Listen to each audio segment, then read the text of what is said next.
Hi, in this video we're going to talk about something called the Law of Total Expectation. So let me give you an example to illustrate this this rule.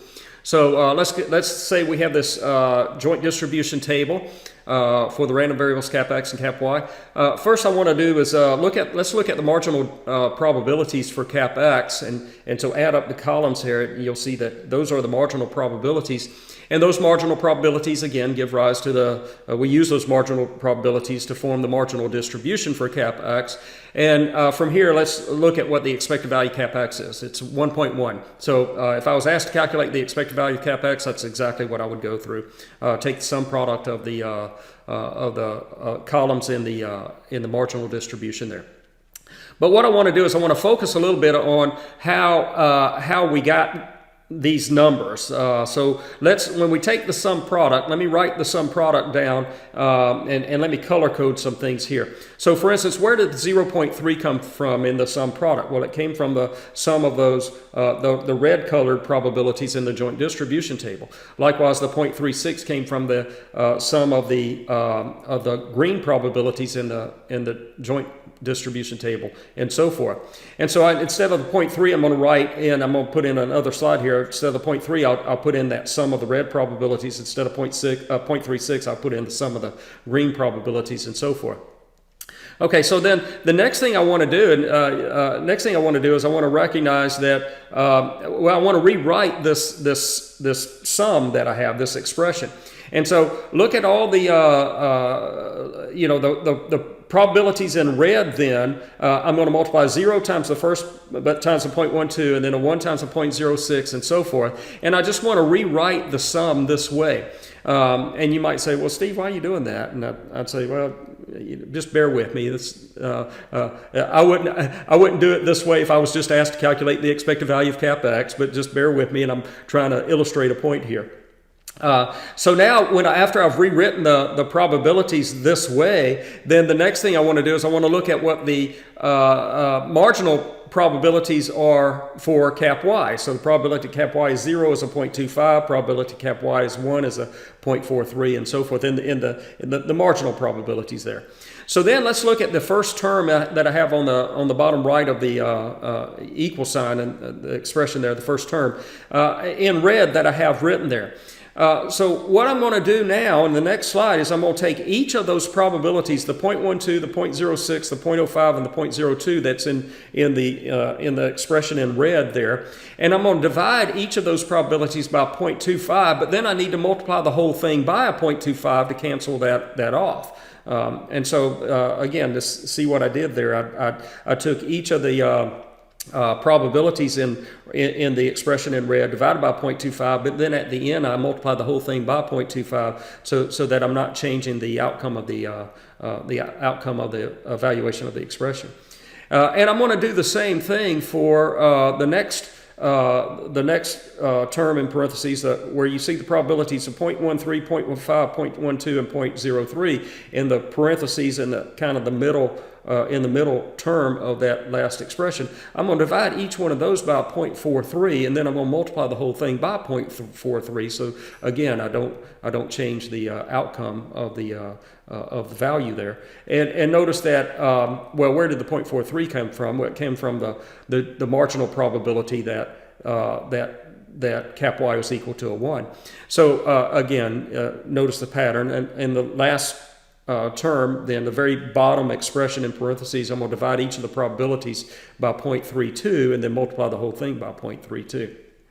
And again, it might look complicated. Why are you doing this? But bear with me for just a little bit longer. What I want to then now do is let's look at, so let's switch gears for just a second. Let's look at the conditional distribution of cap x given that cap y is equal to 0. So given that cap y is equal to 0, I'm talking about the values in the first row of the table, the joint table there. The values of cap x in this conditional distribution are still 0, 1, 2, or 3. Now the probabilities, they're conditional probabilities, so the probabilities will be the 0.12 divided by 0.25, 0.06 divided by 0.25, and so forth. So then, now tying that back to what we did earlier, so now if I take the expected value of this conditional distribution that's in the table on the right, I take the sum product. Notice that the sum product is exactly what's in parentheses right there. So I could replace what's in red in the parentheses in red. I could replace with with the expression, which is the expected value of cap y given that cap x is equal. Expected value cap x given that cap y is equal to 0. So that's my that's how I'm relating this back to what we were doing before. So this value is the value in red in the parentheses is just the expected value of this conditional distribution.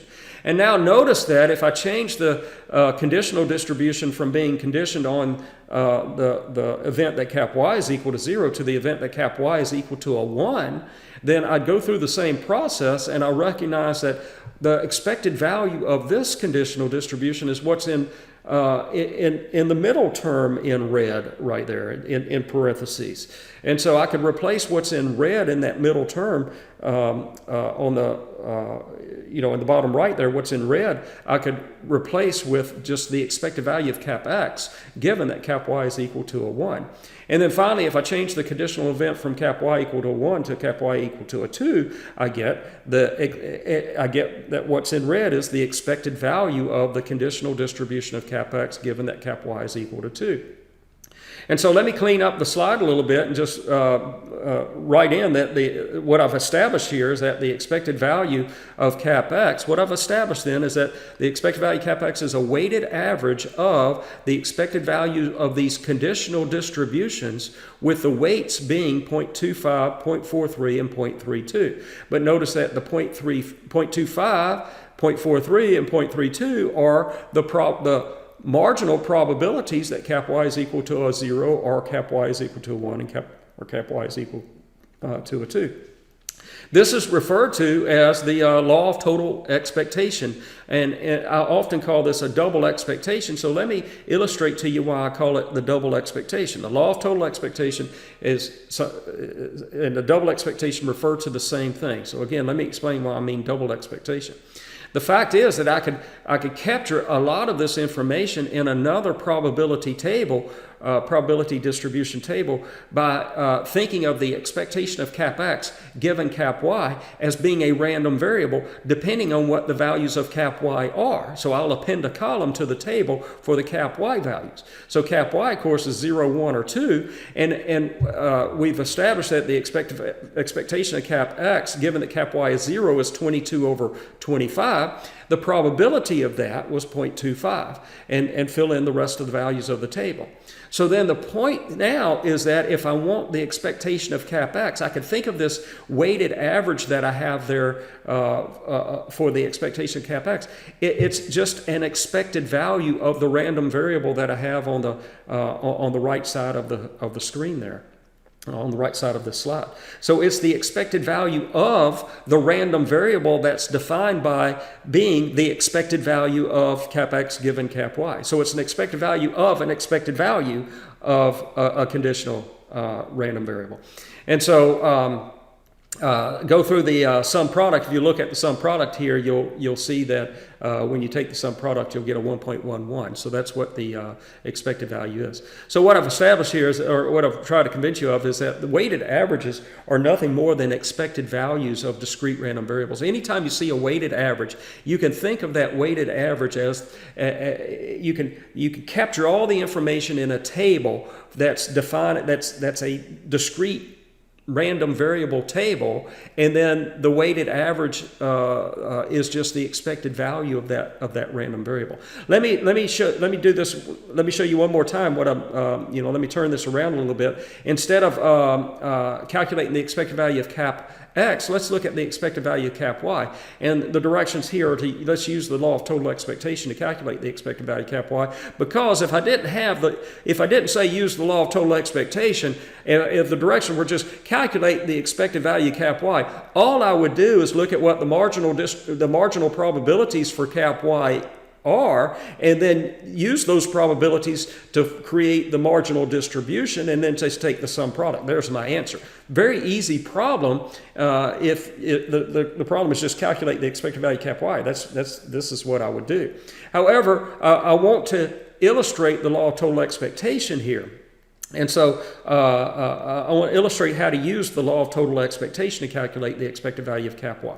So the first thing I do is I look at, let's look at the random variables cap y given that cap x equals 0. Let's start with that random variable. And, of course, the values are the same as the values of cap y, 0, 1, and 2. And the probabilities are not 0.12, 0.13, and 0.05, but each of those probabilities divided by divided by the marginal probability of 0.3. So I got a 0.12 divided by 0.3, 0.13 divided by 0.3, and 0.05 divided by 0.3. And then when I take the expected value of this random variable, on the right, the expected value of this conditional random variable, I would get, I'll leave it to you to show you get a 0.23 divided by 0.30. And I'm going to multiply both numerator and denominator by 100, so I get rid of the decimal places. So 0.23 divided by 0.30 is the same as 23 over 30. So I'm just going to write it that way. And now let's change the random variable on the right, then the conditional random variable, from being conditioned on the event that cap x equals 0, let's condition it on the event that cap x equals 1. And so now the corresponding conditional probabilities that are defining the conditional distribution are 0.06 divided by 0.36 and so forth. And when I take the expected value here, I take the sum product here, I get technically I get a 0.45 divided by 0.36. But that's the same as 45 over 36. Again, let's move along to where cap x is equal to 2 is the conditional event here. So I'm looking at the random variable cap y given that cap x is equal to 2. I change the probabilities are now 0.05 divided by 0.27, 0.12 divided by 0.27, 0.1 divided by 0.27. Take the expected value of that random variable, the sum product, and you'll get 0.32 over 0.27 or 32 over 27. And finally, the last situation is when the conditional event is that cap x is equal to 3. You'll again go through the same process, and you'll see that the expected value of cap y given that cap x equals 3 is a 7 over 7. Okay, so those are my values for these conditional conditional expected values. And the fact that we saw before is that the expected value of cap y is going to be a weighted average of these values, with the weights being the marginal probabilities that cap x is that cap x is equal to a 0 or a 1 or a 2 or a 3. Respectively. And so I can capture, like I said before, I can capture this information. Whenever I have a weighted average, I can capture the information in a table, and then the weighted average is the expected value of the random variable that's defined by that table. So for instance, in this case, I'm going to form a table where the values in the table are the expected value of cap y given cap x. And of course, that's going to depend on whether cap x is a 0, 1, 2, or 3. And so I'm going to append a column to the table where cap x is a 0, 1, 2, or 3. And then I'll fill in the values of the table. The first row of the table will be the expected value is that 23 over 30, and the probability is a 0.3. And then I fill in the rest of the values in the table. And finally then the expected value of the random variable cap y being the weighted average of these other conditional expected values, again, is just the expected value of, so the expected value cap y is the expected value of the random variable in the table, which is the expected value of cap y given cap x.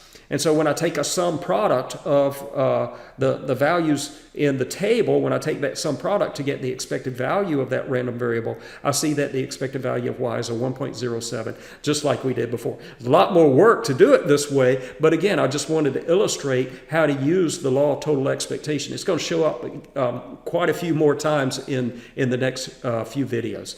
Okay, so I'll see you in the next video.